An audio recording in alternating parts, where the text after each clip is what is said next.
বিশ্বের সবচেয়ে বড় উত্তপ্ত মরুভূমির নাম সাহারা, যা আকারে ভারত থেকে প্রায় 3 গুণ বড়। বিস্তৃত এই মরুভূমি একবারে পাড়ি দেওয়া যেন অকল্পনীয়। তবে এক টিকিটে পাড়ি দেওয়া যায় সাহারা মরুভূমির এক প্রান্ত থেকে আরেক প্রান্ত।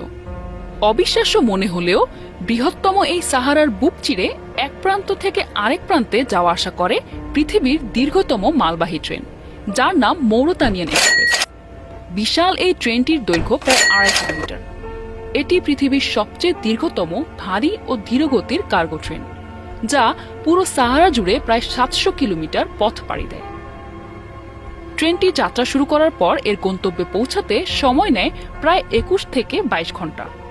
দিনের বেলা সাহারা মরুভূমি এর অসহনীয় গরম এবং রাতের ঠিক তার উল্টো প্রচণ্ড ঠান্ডার জন্য পরিচিত। তাই এই যাত্রা খুবই ভয়ঙ্কর এবং দুঃসাহসিক বটে। ফলে যে কারোই মনে হতে পারে এই যাত্রা চিরন্তন, যা কখনো শেষ হওয়ার নয়। ট্রেনটির একমাত্র উদ্দেশ্য হল খনিজ শহর জুরেট থেকে নৌধিবু বন্দরে লোহা রপ্তানি করা। মজার বিষয় হচ্ছে, এই ট্রেনটির টিকিট কাটার জন্য নেই কোনো কন্ডাক্টর অথবা ঘোষণা দেওয়ার জন্য নেই কোনো লোক। তবে লোহার পাশাপাশি স্থানীয় লোকজনও মাঝে মধ্যে তাদের পশু বা পণ্য পরিবহনের জন্য ব্যবহার করে থাকে এই ট্রেনটি।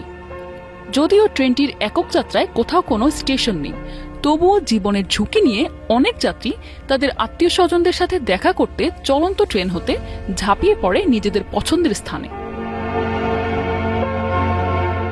মৌরতানিয়ান এক্সপ্রেস এর যাত্রা শুরু করে 1963 সালে। রাষ্ট্রীয় সংস্থা national mining and industrial company SNIM এই রেলওয়ে লাইনটি নিয়ন্ত্রণ করে থাকে। প্রতি যাত্রায় এই ট্রেনটি প্রায় 18,000 টন লোহা বহন করে থাকে। এছাড়া মৌরতানিয়াকে বহির্বিশ্বের সাথে সংযুক্ত করার একমাত্র মাধ্যমও এই ট্রেন। উল্লেখ্য, মৌরতানিয়া অঞ্চলটি প্রাকৃতিক খনিজে সমৃদ্ধ, ফলে এই অঞ্চলের বেশিরভাগ মানুষই খনিজ শিল্পের সাথে জড়িত।